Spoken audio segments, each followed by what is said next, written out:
খানাস যেহেতু চিটং এ আসছে, তাই আই হ্যাভ ডিসাইডেড একটা কঠিন চাটগায়া ভার্সেস একটা নন কঠিন চাটগায়ার মধ্যে যদি আর্গুমেন্ট হয় যে চাটগায়াদের আসলে কি কি সমস্যা থাকে, while we have the burgers, shakes and fries from Khanas, we have with us Miraj ভাই and খালিল ভাই, রাইট? চাটগায়ার ছেলেরা নাকি রেড ফ্ল্যাগ হয়, অর্থাৎ একটু সমস্যা আছে। ভাই আপনি কেন বলেন রেড ফ্ল্যাগ চাটগায়া? এটা অনেক দিক থেকে red flag. First of all এখানে বিয়ে করা অসম্ভব একটা ব্যাপার। কেন? এখানে যদি কেউ বিয়ে করে ভাদ্র মাসের ফল ফ্রুট পাঠাতে পিঠা পাঠাতে সবাই রুটি হালুয়া পাঠাতে একটা ফ্যামিলি ফকির হয়ে যায়। হ্যাঁ, আমি কিন্তু আপনার সাথে সম্পূর্ণভাবে একমত যে এখানে আসলে বিয়ে করা একটা অসম্ভব ব্যাপার। চাটগাঁয়া থেকে যে কেউ বিয়ে করতে পারে না। একজন চাটগাঁয়াকে শুধু একজন চাটগাঁই এফোর্ড করে, রোহিঙ্গারা চাটগাঁয়াকে এফোর্ড করতে পারে, এটা একটা অসম্ভব ব্যাপার। স্পেশালি একই ফ্যামিলি। হ্যাঁ,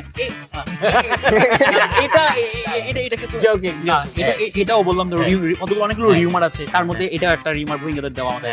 তো চাটগাঁয়াতে আসলে বিয়ে করা আমি আপনার সাথে একমত, অসম্ভব একটা ব্যাপার। কিভাবে সম্ভব? সারা দেশে যেখানে 5 লাখ টাকা 2 লাখ টাকা কাবিন বিয়ে হয়, সেখানে একটা চাটগাঁয়া 30-40 লাখ টাকার নিচে কথাই হয় না। কিভাবে বিয়ে করা সম্ভব? হ্যাঁ, আমি তো তাই তো বলছি, চাটগাঁয়াদের এই জন্যই মানে সবাই এফোর্ড করতে পারে না। কেন? আপনি যদি একটা রোহিঙ্গাকে যদি আমাদের চট্টগ্রামের যে সামান্য একটা খাতুনগঞ্জের বাজার, যা আপনি দেখতে মনে হবে যে সামান্য ব্যাপার, আপনি এক গেট দিয়ে ঢুকায় আর গেট দিয়ে যদি বের করেন, সে পুরো আওলা যাবে। এটা কি জিনিস? খাতুনগঞ্জ ফ্লেক্স। এই চিটাঙ্গরা এখন নিজেরাই নিজেদেরকে অ্যাফোর্ড করতে পারে না, এখন অ্যাভেলেবল দেখা যায়। হ্যাঁ, এটা এগুলো অনেক কি বলে, যেমন দেখেন না, বাট চাটগাঁয়াদেরকে রেড ফ্ল্যাগ যে দিছে, এটা কারা দিছে? অন্য ডিস্ট্রিক্টরা অবশ্যই দিয়েছে। তার মানে কি অন্য ডিস্ট্রিক্টের সবাই চাটগাঁয়া ট্রাই করছে? অবশ্যই তাই তো তার মানে এটা তো একটু ট্রাই করছে না, তারা ট্রাই করে নাই, তারা চিন্তা করছে যে চট্টগ্রামের দিকে তারা মুভ করবে কিনা। বাট কিন্তু যখন চাটগাঁয়াদের এইসব স্পেশালিস্ট দেখে যখন তারা নার্ভাস হয়ে গেছে, তখন চাটগাঁয়া না মিট ছড়াইছে না। কিসের এত ইগো আমাদের চাটগাঁয়াতে? আসলে আমাদের ইগোটা না, আমাদের পার্সোনালিটি। এটা একটা ভাব আছে আমাদের। হ্যাঁ, এটাই ভাই। চিটাঙ্গাতে সবচেয়ে বড় রেড ফ্ল্যাগ হচ্ছে ডেটিং করার সময়। তখন সারা বছর একটা ছেলে একটা মেয়েকে ডেটিং করে 10 বছরের প্রেম। হ্যাঁ, বলে আমার বয়ম পাখি কই, আমার বয়ম পাখি কই।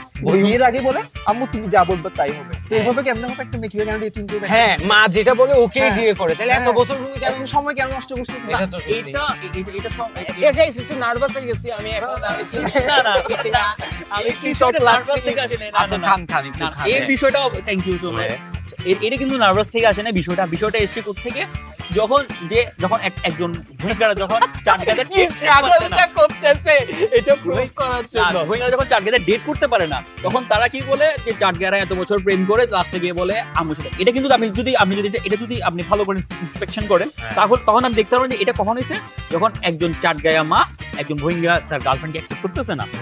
সেই জন্য সে কি বলছে 10 বছর প্রেম করে এই। তো আমার কথা হলো যে, তো তুমি যখন জানো যে চাটগাঁয়ারা অত মার কথা ছাড়া বিয়ে করে না, তো তুমি প্রেম করতে গেলে কেন চাটগাঁয়া থেকে? এটা তো একটা ভিকটিম ব্লেমিং হয়ে গেল। আপনি যখন আপনি জানেন আপনার মা যেটা বলবে আপনি ওইটাই শুনবেন, তাহলে আগে আপনার মাকে শুরুতে জিজ্ঞেস করে নিতেন যে আম্মু এটার সাথে কি করব প্রেম? সেটাই তো প্রেম শুরু করলা কেন? হ্যাঁ, শুরু করলা কেন? আমরা চাটগাঁয়ারা ছোট থেকে আমরা খুব ভদ্র পরিবেশে বড় হই। তো এখন আমি কি কেমনে আমার মাকে গিয়ে বলতে পারি আম্মু আমি কি এই মেয়ের সাথে প্রেম করবো কিনা? তো ওই ভদ্রটা কই ছিল যখন প্রেম করতেছিলেন? কি বলেন ভাই, কি বলেন? এই ভদ্রর বিষয়টা কেমনে আসবে? কারণ আপনি কি যখন কোন একটা খারাপ কাজ, আপনি নার্ভাস হন, আপনাকে নিয়ে বলতেছি নাকি? আমি বলছি যেমন কি যে প্রেমকে আমরা সমাজ কিভাবে দেখি, আমরা প্রেমকে আমরা সমাজে ভালো চোখে দেখে না। তো যে জিনিসটাকে আমার সোসাইটি ভালো চোখে দেখেন, আমি কি সেটা কি ওপেনলি মাইকে অ্যানাউন্স করে বেড়াবো যে আমি প্রেম করছি, শুনেন আমি প্রেম করছি, আমি বলে মানে বলতেছি 2 নাম্বার কাজ করলে তো আমরা লুকাই করবো না। 2 নাম্বার কাজ আমি বলছি সমাজের চোখে যে জিনিসটা খারাপ, সেই জিনিসটাকে আমরা অ্যানাউন্স করে বলবো। বাট আপনার কি মনে হয় বাইরের ডিস্ট্রিক্টরা ওদের একটা গোল থাকে টু গেট ম্যারিড টু চাটগাঁয়া, একটা চাটগাঁয়ার সাথে প্রেম করবে, সঞ্চয় করবে, এটা কি ওদের মাইন্ডসেট থাকে? কারণ চাটগাঁয়ারা এত কুল না, এটা হলো আসলে আমি বলবো এটা একটা মানুষের হিউম্যান নেচার, যে আমরা ছেঁড়া কাঁথায় শুয়ে লাখ টাকা স্বপ্ন দেখতে পারি। থাক না থাকার বিষয়টা মানে খুব অস্বাভাবিক। আপনার কি মনে হয় এত ইগো, এগুলো সব শো অফ? চিটাঙ্গারা শুধু দেখাইতেই পারে, পড়ার সময় তারা কিছুই করতে পারে না। কারণ কি, যখনই আমরা দেখি একটা মেজবান হচ্ছে, লাখ লাখ টাকা দিয়ে গরু খাওয়াচ্ছে, চিপে চিপে খাওয়াচ্ছে, কেন? পরে খোঁজ নিয়ে দেখা যায় সে ব্যাংক থেকে টাকা লোন করে শুধু এগুলো দেখানো নয় কি? খুব ভালো কথা আপনি যেটা বলতেন, সেটা আপনি তো চট্টগ্রামের বাইরে থেকে আপনি বুঝতেছেন কি, আপনি দিয়েছেন আপনাদের কাছে মেজবান হলো কি রেস্টুরেন্টে বসবো, আমি অর্ডার দিব, মেজবানি খাবো, এটা কিন্তু মেজবান না। চাট গায়াদের ঘরে ঘরে মেজবান। আমরা এখন যারা জেনজির যুগ, আমাদের এখানে এখন ফ্ল্যাক্স বেশি, ক্যামেরা বেশি, কিন্তু আগে তো এমন ছিল না। যেমন আমি নিজে ছোট থেকে বড় হয়েছে, আমার দাদাদেরকে দেখছি যে মেজবানে তাদের অনেক মানুষ হতো, ইভেন আমার দাদাকে মেজ জাইনাও বলে থাকে। হ্যাঁ, আর কেউ মরলে আমরা একটু দুঃখ পাইলেও খুশি হইতাম যে মেজবান খেতে পারবো। না দুঃখ পেলে খুশি। আমি দেখেন এটা আসছে কোথা থেকে, এটা তো মনে করেন এটা যে কোনো চাট গেয়া যে এটা বলছে, এটা আমি বিশ্বাস করি না। আচ্ছা আচ্ছা। কারণ আমি দেখেন বাংলাদেশে কিন্তু সব ধরনের মানুষই থাকে, ধনী গরিব, নিম্ন শ্রেণী উচ্চ শ্রেণী, কিন্তু নিম্ন শ্রেণী কয়জন আপনার গরু মাংস কিনে খেতে পারে? আমাদের মেজবানের মাধ্যমে তাদের রিজিকের ব্যবস্থা। ও হ্যাঁ, আর মেজবানে কাউকে ফেরত পাঠানো হয় না, সবাইকে খাওয়ানো হয়। হ্যাঁ, কয়জন আপনি কোন জেলা দেখাবেন যে তারাই ভাগ নিম্ন শ্রেণীর মানুষদেরকে তোমার সামর্থ্য তুমি খাওয়াবা, এটাকে ট্রেন্ড এবং টেনশনের নামে একটা সামাজিক যে একটা চাপ সৃষ্টি করা হয়, ওর বাবা মরছে ওকে মেজবান খাওয়াতেই হবে। এটা কোন ধরনের? তুমি চাপ নিচ্ছ কেন? আমরা গরু মাংস খাইতে পারবো না তোমার চাপের জ্বালায়? তো একটা মানুষ নিঃস্ব হয়ে যাচ্ছে ট্রেডিশন কোন জায়গায় সামাজিক চাপের জন্য। তোমরা আমাদেরকে বলবো আমরা খাওয়াবো। হ্যাঁ, দরকার কি আমরা খাওয়াবো? তুমি দেখো সারা বছর একসাথে না খাওয়ায় এই টাকাটা যদি তুমি সারা বছর খাওয়াতে একটু একটু করে অনেক মানুষ এটা একটা ভালো। আপনি তুমি বলতেছেন ধুমধারাক্কা করবা, দেখাবা, আজনা থেকে বাজনা বেশি হবে। আপনি বলতেছেন আমি খেয়ে আমরা যেন খাওয়াই দেখাই, এখন আপনি নিজে তো আমাদের কথা শো অফ করতে, তো আপনি আবার বলতেছেন আমরা শো অফ করি, এটা কেমনে? বাইরে থেকে আসে, চট্টগ্রাম আসে, তাদের কাছে মেজবান মানে কি? মেজবান মানে কি রেস্টুরেন্টে বসবো মেজবান, কিন্তু মেজবান মানে এটা না। মেজবান মানে আপনি খেতে বসছেন, বাইরে বড় করে প্যান্ডেল টাঙাইছে, খেতে বসছে, আপনার ঘাম তুলতেছে, আপনি এক হাতে নলা নিয়ে টাঙাইছে, এনভায়রনমেন্টটা এরকম এনভায়রনমেন্টটা খুবই আনকমফোর্টেবল, বাট কমফোর্টেবল এনভায়রনমেন্টে যদি খাইতে চাও তাহলে খানাসে চলে আসো, বার্গার, শেকস, ফ্রাইস এগুলো সব চলে খাইতে পারবা। এসি আছে, এই যে দেখো আমরা ঘামতেছিও না, রাইট? সরি, ইন্টিগ্রেশনটা আমার করতেই হইতো। হ্যাঁ, মুভিং অন। তো এখন ওইটাকে বলে আমরা মেজবান, ওইটা খাওয়ার মজা আলাদা। যেমন আমরা যখন ঢাকায় যাই, বিভিন্ন আমাদের আউট অফ ডিস্ট্রিক্ট বন্ধু বান্ধব আছে, তারা আমাদের কি বলে, দোস্ত তোদের ওখানে তো একটা খুব ফেমাস জিনিস আছে, কি জিনিস? মেজবানি, ওইটা একটু খাওয়াই। তো তোমাদের মেজবান নিয়ে তো সমস্যা, আবার তোমরা আমাদের মেজবান খাওয়ানোর সমস্যা কেন মনে করো? আমি তো দেখে বুঝা যাচ্ছে আজকে বিকালে গরু মাংস দিয়ে ভাত খাইছো।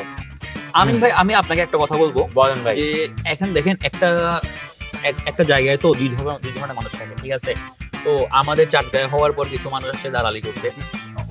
এইসব আমরা যারা মনে করে একটু দুষ্ট টাইপের ছেলে আমাদের এখানে, তাদেরকে আমরা কি বলি? জারগোফুয়া।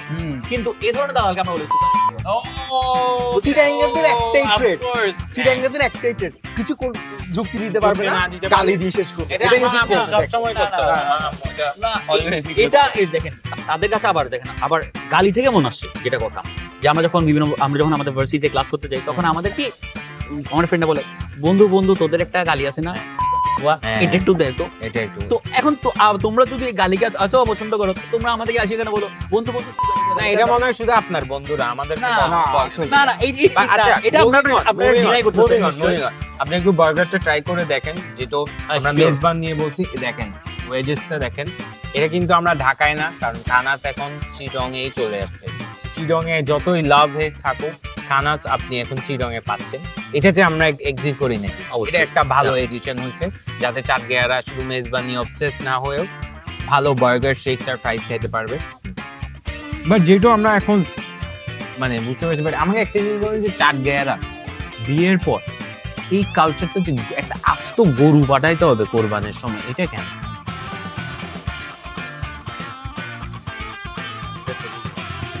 না, আমি বলছি আপনারা তো ঝগড়া করছিলেন ভাই, আপনার জন্য এটা একটা ভালো পয়েন্ট। একটা আস্ত গরু পাঠানোটা তো ঠিক না, তাই না ভাই? এখন বার্গার ছাড়া কিছু হয়েছে কিনা? আমাদের বার্গারটা আপনারা কি হৃদয় ডিবেটটা নাটক করছেন? আপনারা আসলে দুজনই চিরং পছন্দ করতেন, এটা একটা ড্রামা করছেন না, just to have free food. এখন ডিস্টার্ব না করলে খুব ভালো হয়। এটা আমার জন্য কিন্তু ইনসাল্ট নেই, আপনারা আমার প্রশ্নের উত্তর দিচ্ছেন না, বার্গার খাচ্ছেন। আপনি ওয়েজটা ট্রাই করতে পারেন, খুব ভালো। ফ্রাইসটা গুড। এই কোয়ালিটি ওয়েজেস, ট্রাস্ট মি, সেটা কোথাও হয় না।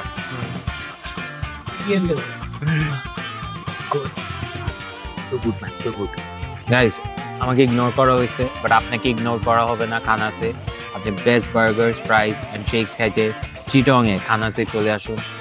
C you there. তুমি আমাকে ইগনোর না করলেই পারতাম। তুমি এখনো আমাকে ইগনোর করতেছো ভাই। কোলকাতা ট্রাই করতে পারেন।